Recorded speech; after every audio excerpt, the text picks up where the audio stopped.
So Keir Starmer approved a massive Chinese embassy in London despite furious opposition, safety warnings, and the minor detail that China's literally put bounties on British activists' heads. Then, just a week later, he's jetting off to Beijing, presumably to shake hands and smile for the cameras. And now he's got to face Parliament and explain why exactly selling out to an authoritarian regime seemed like a good idea. If you think that sounds bad, wait until you hear what Hong Kong exiles are saying about it, or how this fits into the absolutely catastrophic pattern of Starmer bending over backwards for regimes that despise everything Britain supposedly stands for. Welcome to UK Political Insight, where we're tracking every betrayal, every U-turn, and every moment of stunning political incompetence as it happens. Let's dive into why Starmer's about to have one of the most uncomfortable prime minister's questions of his entire career. Right, let's get the facts straight before we tear into this properly. The government has approved plans for a massive new Chinese embassy in London. Not just any location either, but right in the heart of the capital, where it'll serve as a gleaming monument to Britain's willingness to ignore literally everything China does, as long as there's a trade deal dangling somewhere in the distance. The timing is absolutely exquisite. Approval comes through just 1 week before Starmer's scheduled to fly to Beijing for what I'm sure will be a very productive meeting, where he talks tough on human rights for about 30 seconds before moving on to discuss investment opportunities.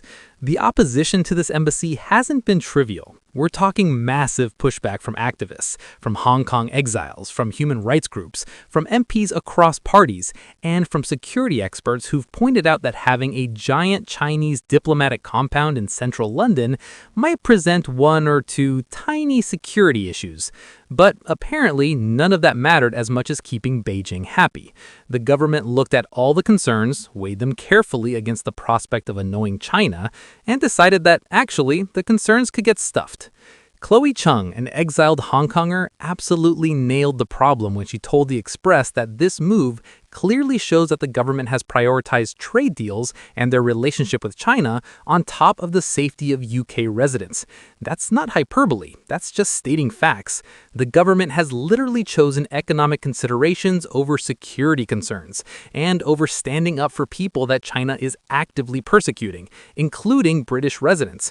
It's a betrayal dressed up as pragmatism, and it stinks. Let's break down what Chung said, because every single point is devastating. China has put bounties on UK activists' heads. That's not ancient history, that's current policy. China is offering money for information leading to the arrests of people living in Britain who've criticized the regime. These are bounties on people under British protection, on British soil. Any normal country would treat that as an outrageous violation of sovereignty. Britain's response? Here's planning permission for your embassy, mate. No worries.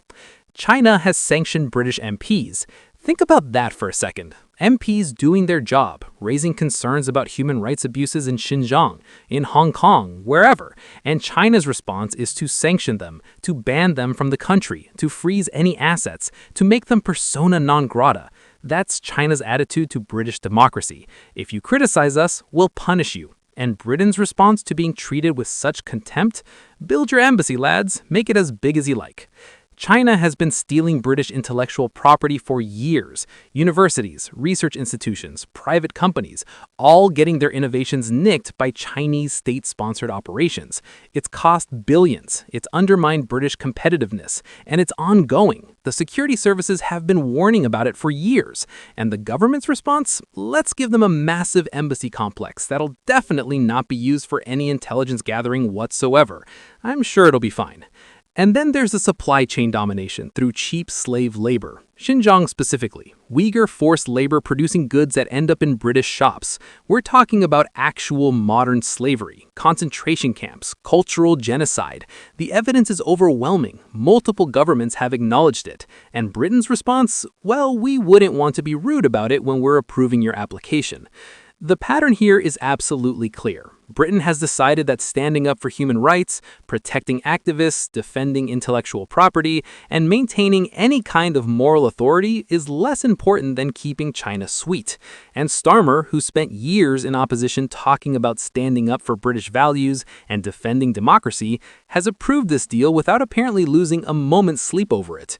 The timing is what makes this so utterly shameless. Approving the embassy 1 week before flying to Beijing isn't a coincidence. It's a sweetener. It's Starmer arriving in China, able to say, "Look what we've done for you. Now let's talk trade deals." It's transactional diplomacy at its most naked, and it completely undermines any pretense that Britain has principles that aren't for sale. Today's Prime Minister's questions is going to be absolutely brutal. Kemi and the rest of the opposition have been handed a gift-wrapped stick to beat Starmer with.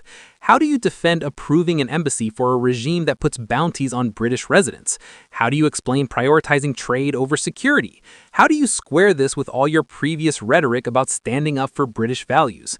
The honest answer is you can't, which means Starmer's going to have to deflect, dodge, and waffle his way through.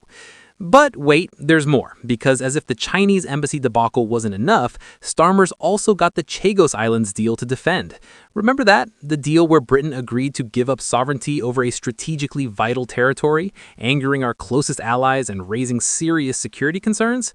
Well, Donald Trump has now intervened, which makes this back in the headlines, and Badenoch is absolutely going to bring it up. The Chagos deal was already a disaster. Giving up British territory that houses a crucial military base shared with the Americans, without apparently consulting the Americans properly, was diplomatic malpractice. Now Trump is actively opposing it, which makes Britain look even more incompetent because we've negotiated a deal that one of the key stakeholders is publicly rejecting. It's the international relations equivalent of planning a surprise party for someone who's already told you they don't want one. What connects these two issues, the Chinese embassy and the Chagos deal, is a fundamental confusion about Britain's place in the world. Starmer seems to think Britain can be everyone's friend, can accommodate everyone's demands, can avoid difficult choices by just saying yes to everything. But that's not how geopolitics works. When you approve a Chinese embassy despite all the concerns, you're not being pragmatic, you're being naive. When you give up strategic territory without securing your allies' support first, you're not being progressive, you're being reckless. The protesters who've been demonstrating against the Chinese embassy aren't fringe extremists. They're Hong Kong exiles who've seen firsthand what happens when you trust the Chinese Communist Party. They're Uyghur activists who know what's happening in Xinjiang.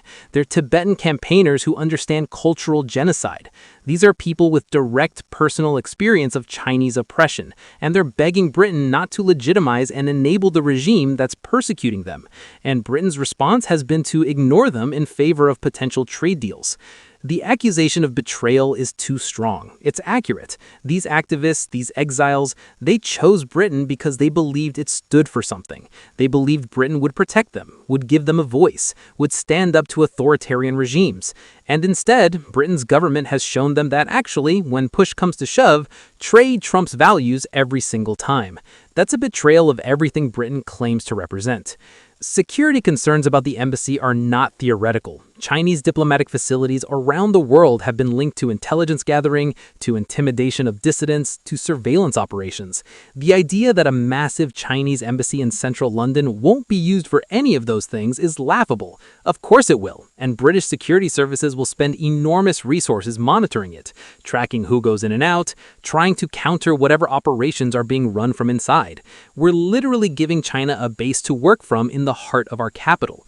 The phrase unacceptable that Chung used there is doing a lot of work there, but it's entirely justified. It is unacceptable that a government would prioritize trade relationships over the safety of residents. It is unacceptable that Britain would ignore Chinese aggression and interference because we want investment. It is unacceptable that we'd sell out activists who've sought refuge here because Beijing might get annoyed. All of that is genuinely, objectively unacceptable, and yet it happened. What makes this even more frustrating is that there's no evidence this approach even works. Appeasing China doesn't lead to better treatment or fairer trade deals. It leads to China pushing further, demanding more, and respecting Britain less. They've seen that we'll fold on the embassy despite all the concerns, so what's to stop them making more demands? What's to stop them interfering more in British affairs, targeting more activists, stealing more intellectual property? We've shown we won't seriously push back, so why would they stop? Compare Britain's approach to how some other countries handle China. They're much more clear about where the red lines are. They push back on security concerns. They protect their citizens and residents from Chinese intimidation. They don't pretend that you can have a normal, friendly relationship with an authoritarian regime that fundamentally opposes your values. Britain used to understand this. We used to know that sometimes you have to make difficult choices and stand up for principles even when it costs you economically. Apparently, we've forgotten. The political optics of this are absolutely terrible for Starmer. He's going to stand up at PMQs and try to defend a decision that's indefensible. He'll probably say something about dialogue being important, about engagement being necessary, about Britain being open for business. But none of that addresses the fundamental question: why are we accommodating a regime that treats Britain and British residents with such contempt? What's the strategic logic? What's the moral justification? There isn't one. Badenoch is going to have a field day with this. She's already under pressure to define what the Conservative Party stands for post-election wipeout, and here's a perfect opportunity. Stand up for British values, stand up for human rights, stand up for the activists and exiles that China's targeting. It's an open goal politically, and if she doesn't absolutely hammer Starmer on this, she's missing a massive